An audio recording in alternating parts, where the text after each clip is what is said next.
Well, thanks everybody for hanging in there. We had a great deal of work to do today to getting the Senate reorganized for the next 4 years. Took a little longer than we thought, but I believe we've got a caucus that is very united with the decisions that were made. We had a very, very democratic process in there. They did elect me to be the majority leader of the state Senate, and Senator Sieben to be the deputy leader of the state Senate. And we're very pleased about that. Katie and I had talked about that yesterday, something that we were very comfortable working together going forward. I think Senator Sieben brings a very, very valuable attribute to the Senate leadership, in that she's a former employee of Governor Dayton when he was a U.S. Senator. So she already has a good, solid relationship with the governor. So I think that's going to be very helpful as we move forward in dealing with the governor and the governor's proposals. We're not going to agree with the governor on everything, but I think Katie's relationship with him is going to help and build a bridge where the Senate has differences with the governor. I want to tell you we're going to be sending out a press release that indicates that Senator Cohen has been elected the finance chair of the state Senate. Senator Skoye has been elected the tax chair of the state Senate. And if you didn't hear that, let me say it again: elected the finance and tax chairs.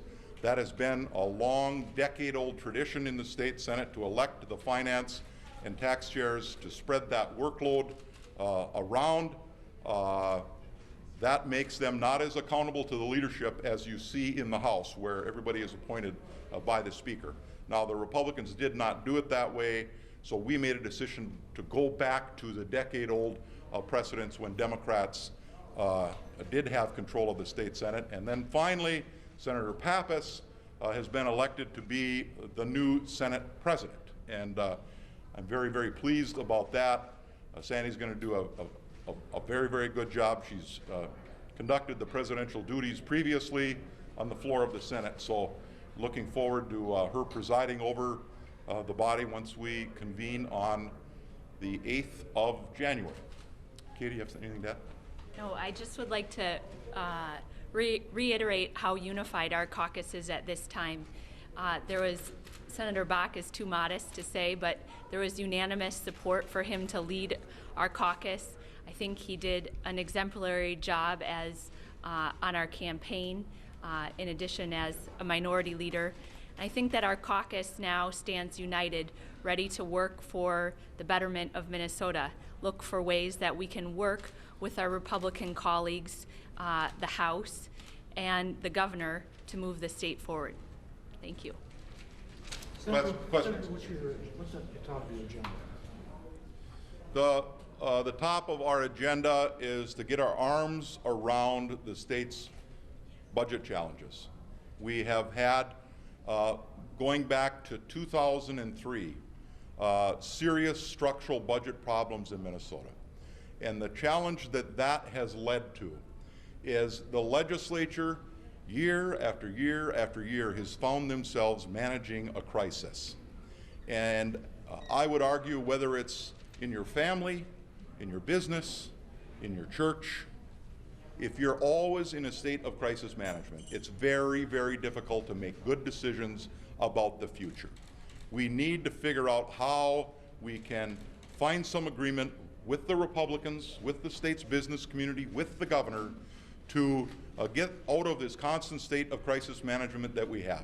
We clearly are going to have a significant budget deficit to have to deal with. And I feel a little sorry for the new members that have just been elected, because their first task they're going to learn is to find a way we cut the state budget even further than it is today.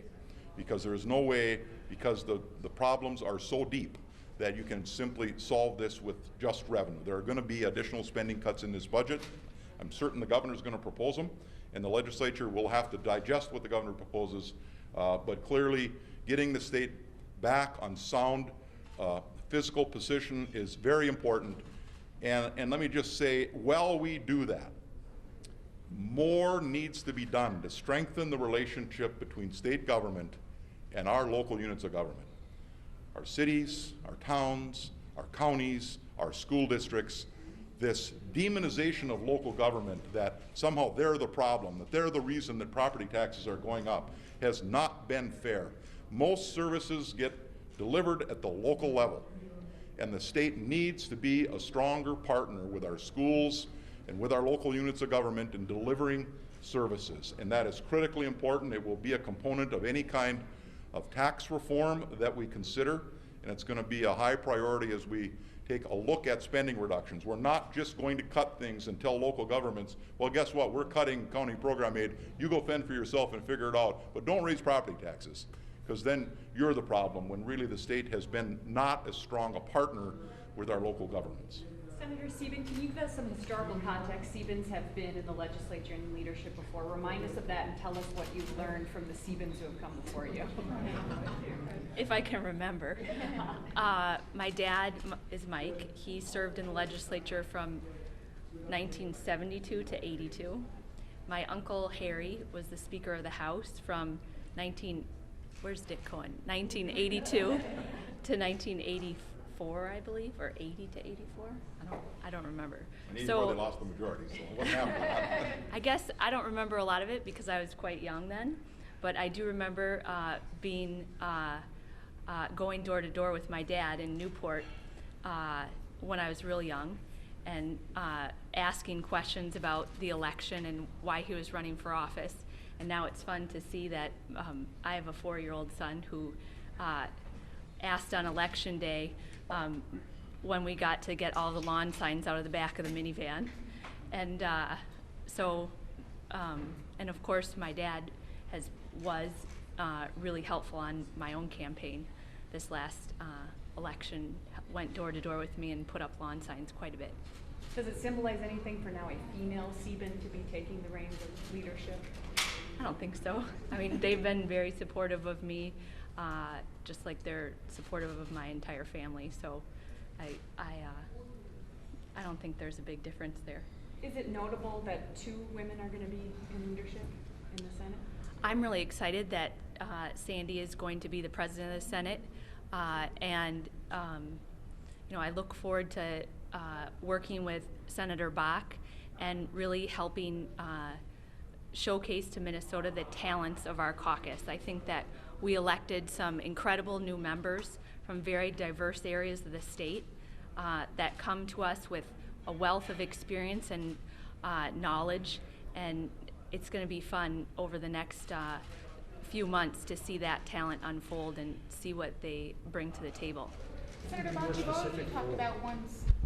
Your specific role, are there any policy areas where you're going to focus your attention? That has yet to be determined. My title, I believe, is Assistant Majority Leader. That's what, that is Deputy Assistant. We still have to talk about that, I guess, Assistant Majority Leader. As we come together as a group with the President and the Tax Chair and the Finance Chair, more of these responsibilities will be fleshed out in future caucuses. Senator Bakk, you've already done one change to the way the Republicans list things and electing the chairs. Are there other changes that you're planning that you saw over the last 2 years in the structure of the Senate, and specifically on the Broadcourt case? That's now your problem. You had pushed to have that not paid for by taxpayers. Expecting any changes there? Well, we did in that room elect 9 members of the Senate Reorganization Committee. They will start meeting next Tuesday to develop the committee structure, to determine who the committee chairs are going to be, ultimately the committee membership. That then will be brought back to the caucus somewhere around the 1st of December for ratification of the entire caucus. I'm not familiar with how the Republicans may have done that, but that group of 9 individuals, I expect, are going to make the decisions, and our committee structure might look much different than theirs. I don't know the answer to that. And then relative to the Broadcorp issue, right now that's still out of my hands.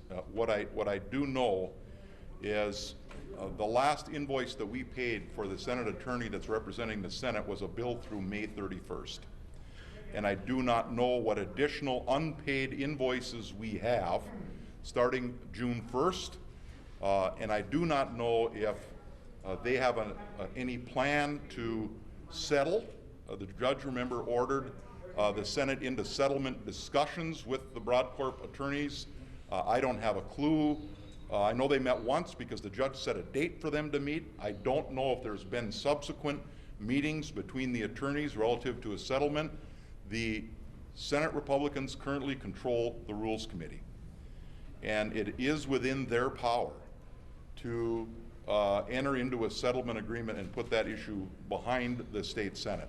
I do not have a clue whether they're going to pursue that. Well, they have control of it because clearly after January 8th, the Rules Committee will have more Democrats than Republicans on it, and they will have arguably lost the opportunity to control the settlement payment.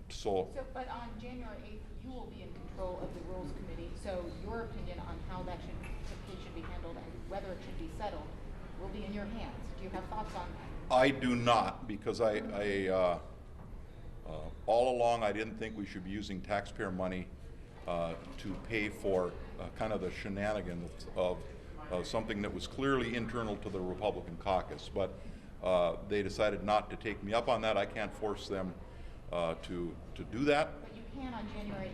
Well, no, I can't, because the attorney is retained by the Senate, and the Senate's going to receive the invoices. Now, we could fire the attorney. We'll have authority to do that and go unrepresented, but that does not seem to be in the best interest of the state Senate and future obligations that may be imposed by the court on us. So I think the ball is still in their hands until we get up to January 8th, but I don't know what kind of conversations have happened relative to settlements. I haven't talked to the Senate attorney since I think we paid the invoice probably back in July, and I don't believe I've had a conversation with the attorney since then. Maybe one briefly shortly after we paid the invoice, but we've been a little busy with other things. What do you plan to do with the Secretary of the Senate position? I hope that we're able to find a Secretary of the Senate that does not have partisan stripes, without political leanings. I'd hope to find somebody that, because they wouldn't have partisan stripes, that might be able to serve the Senate in a nonpartisan way for, I hope, decades, much like Pat Flavin did. I think most members of the Senate didn't have a clue what Pat Flavin's political leanings were.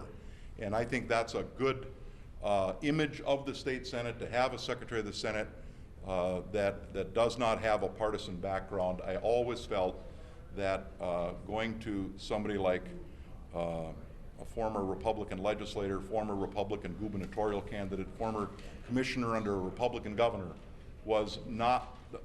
didn't set the right tone for an individual that is in charge of all of the nonpartisan staff that work for the state Senate. So at some point we're going to make a change there, but I'm uncertain when. We have to get through this whole reorganization, but I don't feel an urgency to fill that what's a presumed vacancy, because under Senator Poggemiller, when he chaired the Senate, we actually operated, after we lost Pat Flavin, for several years without a Secretary of the Senate. The position actually was left vacant, and Mike Lynn from the front desk actually filled in as the temporary Secretary of the Senate. So I don't feel an urgency. If we can't find the right person and we'll talk about that as leadership, kind of write the right qualities for that person is, then we probably will go along without one until we find,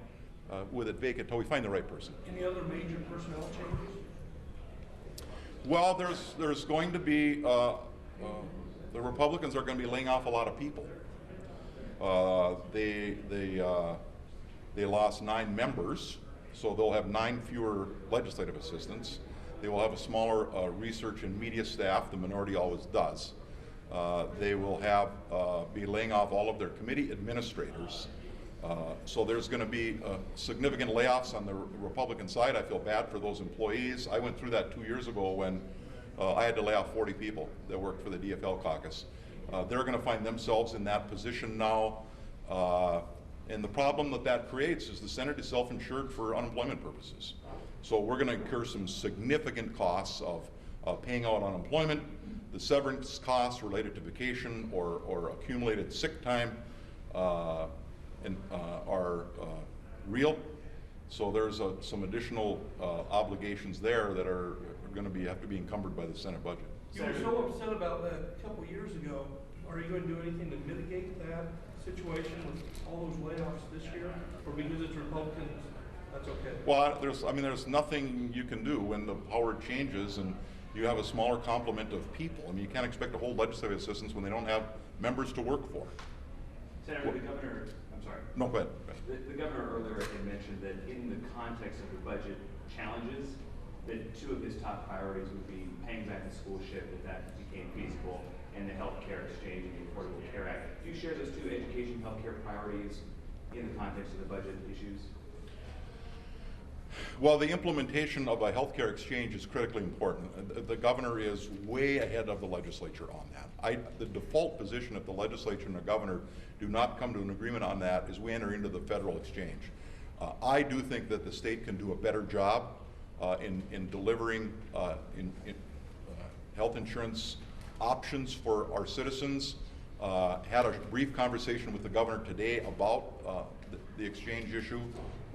There are things the legislature needs to do to get that in place. So that will be a priority for our Health and Human Service Committee. The other question? I'm sorry, the education shift. Well, I think, let's just be honest with Minnesotans. This state's budget is a wreck. And the deficit in the next biennium under the current forecast is $1.1 billion. And the nominal inflation that MMB calculates in is another billion. So under the current forecast, the deficit that we are going to have to wrestle with going into the next biennium is north of $2 billion. And that assumes that we're not going to pay the schools back. And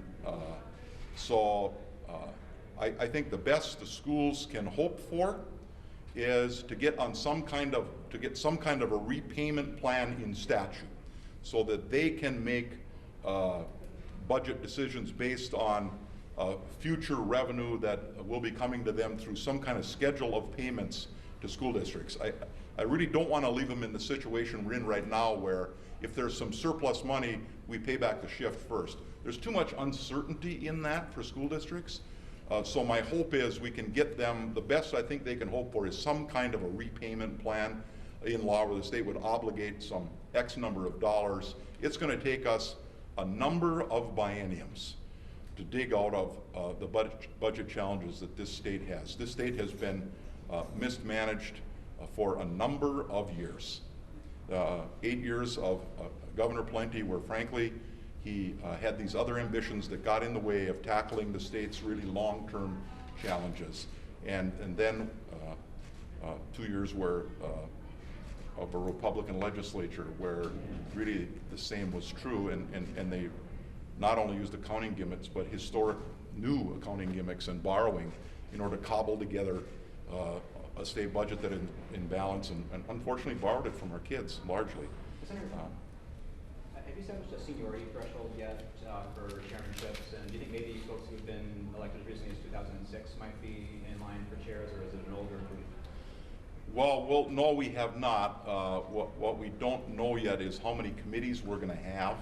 The reorg committee will start work on that on Tuesday, and sometime later next week we'll know kind of how far down the seniority list we're going to come. But there's a very good chance that a Senate incumbent members out of the class that were swore in 2007, very good chance some of them could end up chairs, depending on the number of committees that we have. So will Senator Pappas be president entirely, or also a committee chair? Senator Pappas and I had that conversation. There are a couple of significant challenges ahead for the state Senate and the state House. The first is next year. The annual meeting of the Council of State Governments is coming to Minnesota. I mean, it's a significant event when. Midwest region. Or the Midwest region of the Council of State Governments. Senator Pappas and I have talked about her taking the lead on behalf of the Senate in organizing that when legislators from all over the Midwest come here. And much larger than that, the year after, in 2014, the National Conference of State Legislators is coming to Minnesota. They have never been here before. We will have 5,000 people here for that week-long conference. It is a monumental task for the House and the Senate to work with the National Conference of State Legislatures, and it starts now. It doesn't wait. We already have signed a memorandum of agreement, the previous leaders, committing the state to that. And there's a lot of money to be raised. There's a lot of work. There's going to be a lot of work this summer. The current NCSL event is being held in Atlanta this summer. Minnesota is going to have a strong presence there. There is several events that Minnesota is going to have to do there. We're going to bring a significant number of people down to introduce this year's attendees to the National Conference to Minnesota and invite them to come in 2014. Senator Pappas is going to have an incredible amount of work there. So I think at this point, and we'll talk, she is on the reorganization committee, but I think today at least, I have asked her to consider playing a very prominent role in showcasing Minnesota to legislators all over the country when they come here, and help us figure out how we pay for the state cost of that so that we don't have to encumber state general fund dollars to do that. How many more leaders would you be picking, and who does that?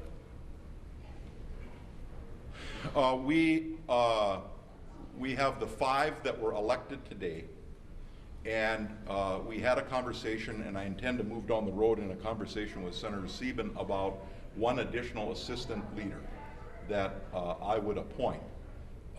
But beyond that, we've actually elected all the leadership in the Senate that we're going to. The rest, the committee chairs will come out of a decision of the reorganization committee, but there will be one additional assistant leader to assist myself and Senator Sieben in the Senate interacting with the public She and the said budget. you were unanimously picked. What about the rest? Everything was done. Senator Cohen was unanimously elected as the finance chair. Senator Pappas, Senator Skoye, and Senator Sieben were all elected on a first ballot. And who were the opponents? Oh, I don't think we'll probably get into that. And I don't even know what the vote totals were because we don't, only the election tellers know that, and that's been the historical precedent of the Senate. 60% threshold? No, the majority of the Democratic members, so it takes 20 votes to win. Even though there were a couple missing today, it still takes 20. Who was missing? Senator-elect Clausen is out ill today, so wasn't able to be here, and I appreciate the fact that he didn't come here and give the rest of us the flu virus. Senator-elect Champion was gone for a period of time and missed some votes, but then came back and was here for some at the end. You have a large crop of freshmen. Was there any kind of message that came out of the newcomers?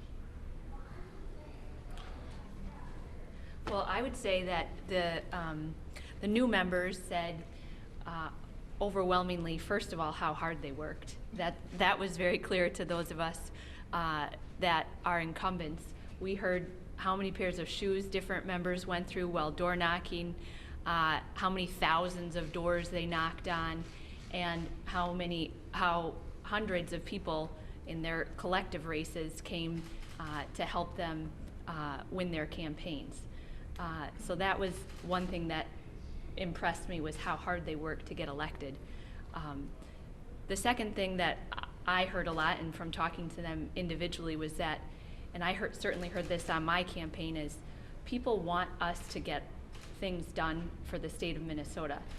And that means they don't want the divisive, partisan bickering that has happened in previous years. And I think that that's a message you'll see coming from our caucus as we reach out to our Republican colleagues across the aisle, and as we convey a message of working together for the betterment of the state to Minnesotans.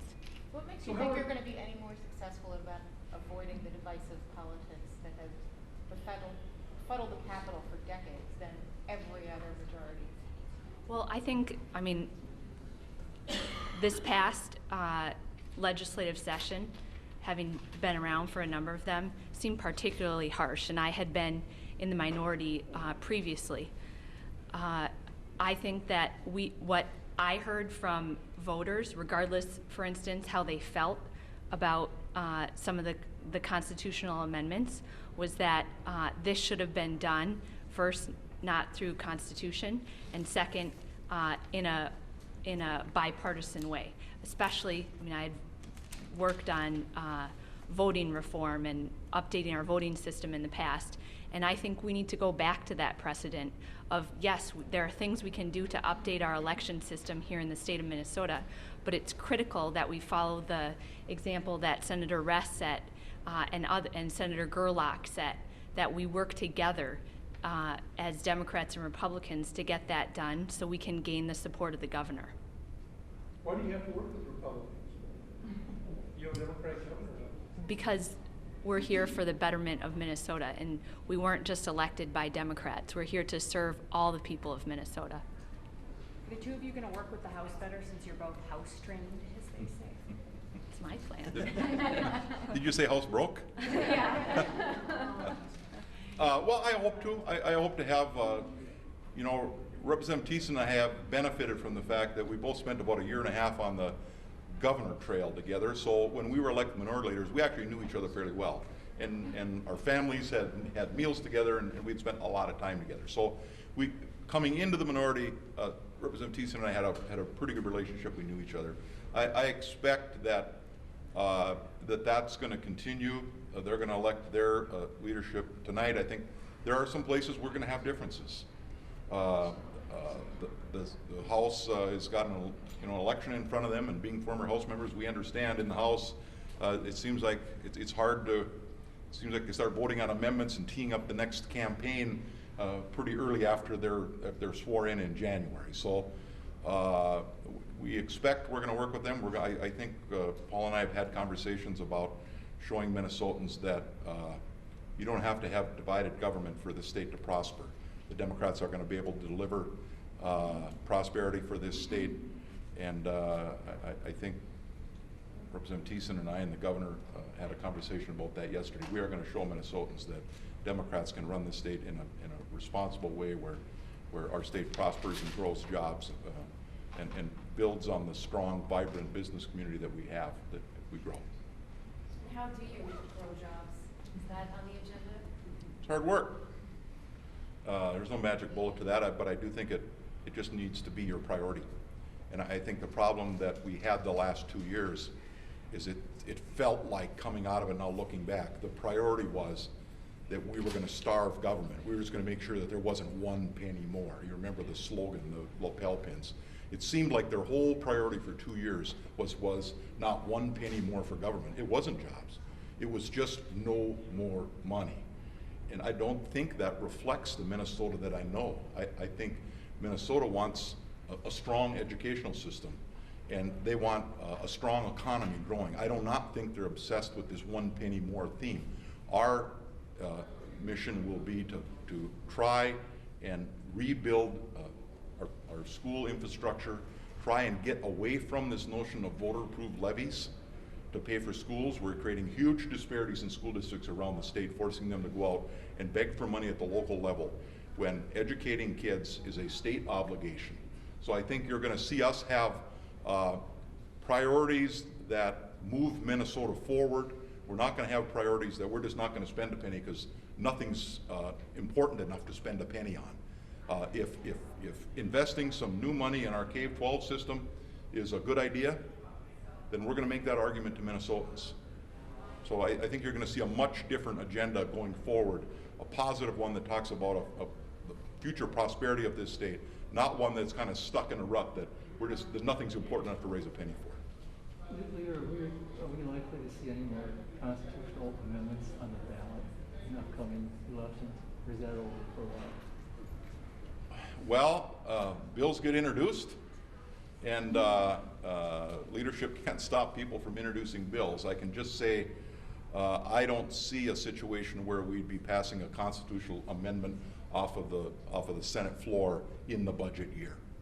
I mean, historically, budget years have been about the budget, and non-budget years have been about constitutional amendments and bonding, budget corrections, policy issues. So I don't look for, even if constitutional amendment bills are introduced, and I think there probably will be some, but I don't look for them to advance and pass off the Senate floor in the budget year. Do you plan to pass a bonding bill next year? Do you plan to pass a bonding bill? Well, the history of the legislature has been that bonding is generally done in the non-budget year. The challenge of trying to do a bonding bill this year is, one, we don't even have a bonding committee yet or a bonding chair yet, and it's pretty hard for the legislature to assemble a bonding bill when the chair and the committee haven't even been out and looked at the projects yet. So it's very, very difficult, I think, for us to move forward with a bonding bill in the budget year, and I think that's why historically they haven't been done that way. So there may emerge some kind of a, and I think there's precedent for emergency type bonding where emergencies develop. Clearly, I don't know what the governor's feelings are relative to bonding for the state capitol, and we've got some work going on there now. Clearly, everyone knows about that issue. You don't have to take a tour anywhere to see that.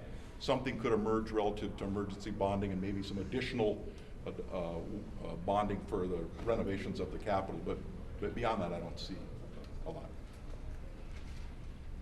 Thank you all. Just to be clear, what is Senator Siebens' title? Assistant Majority Leader. Not deputy. If she wants to be assistant, she's going to be assistant. The president thinks it's deputy. Well, I thought it was deputy too, but we'll figure that out. When you guys figure it out, let us know. I'm really pleased to have Katie as an assistant or a deputy leader. I really am. But I guess I think if we look back, if we look back, I think if we look back, it's been an assistant leader. I think the Republicans changed it to deputy when Jeff Michelle was elected or appointed, or however he got that position internal to their caucus. I don't know, but I think historically, and we'll go back and look for what the precedent in the Senate has been, and I think we probably will agree on a title that has some historical precedence in the Senate. Just call it number 2. Thanks for waiting, guys. Thank you. And thanks a lot for hanging in there and waiting. I really appreciate it. This was a big day for us, so thanks for your patience. We will try not to do that again, and I think the Senate, I'm going to have a conversation with the new Republican leader when they're elected. I don't believe we're going to have scheduled media availabilities or press conferences on Fridays if we don't have something to say.